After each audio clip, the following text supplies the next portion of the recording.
Good afternoon, ladies and gentlemen. Welcome back to the Shadow and Sun Show, and welcome back to another Advanced Dungeons and Dragons review.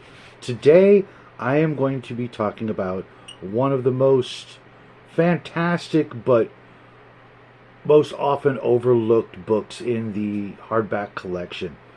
When this book came out, that being the Dungeoneers Survival Guide, my friends and I went pretty much just cuckoo for Cocoa Pops.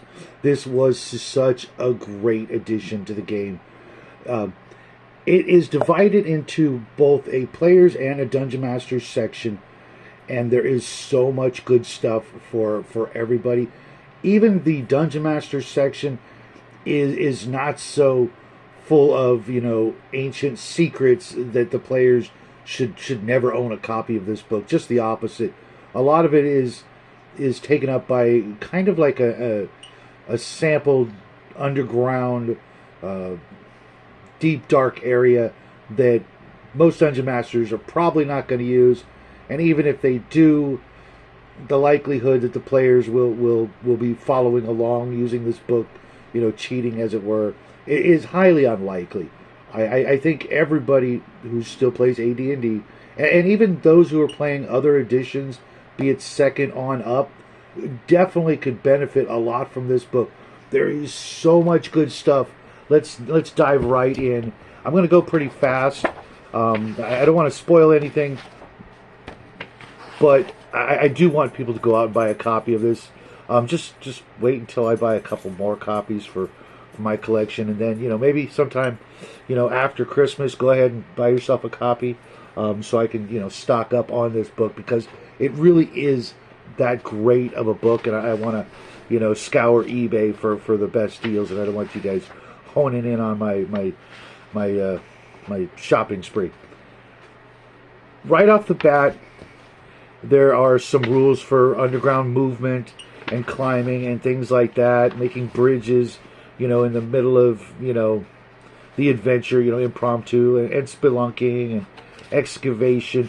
But one of the things everybody always uses this book for, that was later incorporated into the player's handbook, was the proficiencies, the weapon and non-weapon proficiency rules, which really added a lot for us back in the day, because there were so many things that we didn't know if we could do and what the chances and odds were of being able to do, from animal training, blacksmithing, leather working, weaving, animal noises, blind fighting, which, to be honest, was kind of it was okay for fighters, but it was kind of a waste of a proficiency. You should have just sucked it up, taken the negative, and learned something really, really good, because the idea of people training the sort of Luke Skywalker way, or what have you, to be able to fight without seeing, was just kind of ridiculous. You might be able to defend yourself, but actually, striking a blow and actually killing people while you can't see without hurting your friends, was just kind of a ridiculous notion. We every year for my son's birthday, up until, well, maybe even this year, when he turns 15, we made piñatas, and we all took turns being blindfolded and trying to smack that piñata. And being the guy, holding the rope up on the roof, pulling the piñata, I can tell you, it's all about, luck for the most part.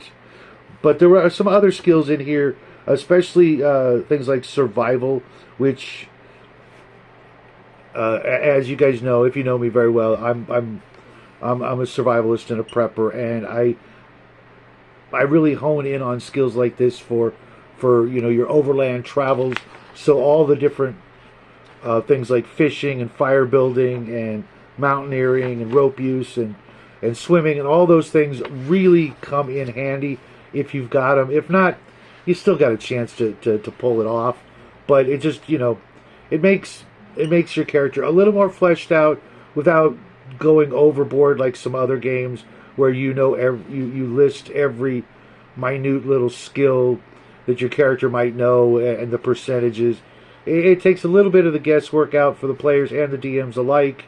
There's a nice section on underground combat and some of the things you can expect: structural decay, standing water, making impromptu rafts and bridges, like I said, to get across water obstacles. Mining, should that come into play, and there's a nice section on mining for your dwarven characters, or those of you who are building up a kingdom and you want to start getting into that.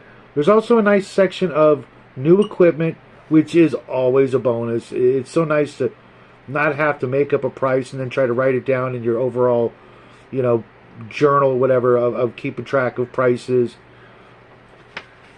A lot of transportation equipment and things like that. Overall, the entire players section is just full of stuff that even if you just read it once, it'll spark a lot of ideas that'll make you obviously a better player and a more equipped player. Now, the Dungeon Master section starts off talking about the environment and all of the different things a Dungeon Master can throw into his Underdark, adventures, whether an entire campaign, starting with like the cultures of the Underdark, from the Drow to Darrows and Mind Flayers and Aboleth, which love those guys. Such a crazy Call of Cthulhu type monster to be thrown into AD&D. I just absolutely love using them. Then the lands, and I really love this style of isometric mapping.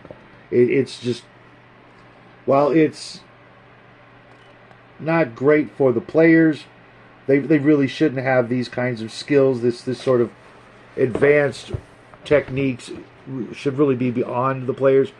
But it helps the Dungeon Master to really get in there and describe the Underdark or your caverns or what have you, and really gets you into a more 3D mindset. And then afterwards it goes on and has quite a lengthy section of describing the maps I just showed you as if it was a dungeon or part of a campaign. And it goes on to 26, 30 plus statted out locations, what's there for using it as a quick sample campaign location. Then it goes on to actual campaign suggestions of what to do if you were going to run a long-term adventure underground, which really is kind of a great idea at least once in your Dungeon Mastering career to try and run that and see how long the players can stay underground and survive before having to skedaddle, teleport out, whatever method, and of course if they can't teleport, having to walk and wind their way back out of the underground area could be pretty harrowing and pretty exciting, if not quite deadly, if they're not really good mappers and really good survivalists, I guess. If you don't really take the time to really stock up, not just physically with your equipment, but mentally of some of the disciplines you would need to live down there, survive, thrive, and then escape, as the case may be, it could be quite memorable. Then the last section of the book is dedicated to making those isometric maps that I just talked about. If you look at that, that's just really got a really neat look, and all done on a regular sheet of graph paper with the tools they suggest here, that being obviously graph paper, tracing paper, I think they say, some tape, good erasers, a compass, some triangles and a T-square, things like that. Then the end of the book is compiled tables, and they even give you some sample paper to photocopy to get you started making these kinds of maps. It's really quite innovative for the time, and today I still don't see people really use those skills. So there you have it. One of my favorite books besides the Unearthed Arcana and obviously the original trio. There's some books in the hardback collection that I'm not really big fans of, and I will get to those, but I'm going to hit one a week until I knock out all the hardback books. But I really wanted to get to this one. My friend Dave out there, if you're watching this video, this one's for you, buddy. I know this was like your favorite book of all time, so I hope you're watching this video. Well, not right this second when I upload it. And give me a call, because I absolutely can't recommend this book enough. And next week, I will obviously be doing the Wilderness Survival Guide, which is something a little bit more up my alley as a survivalist and a prepper. But right off the bat, this one's a great read. Players, Dungeon Masters alike. If you don't have it, go get a copy. I really think you will learn a lot that will help your overall campaign.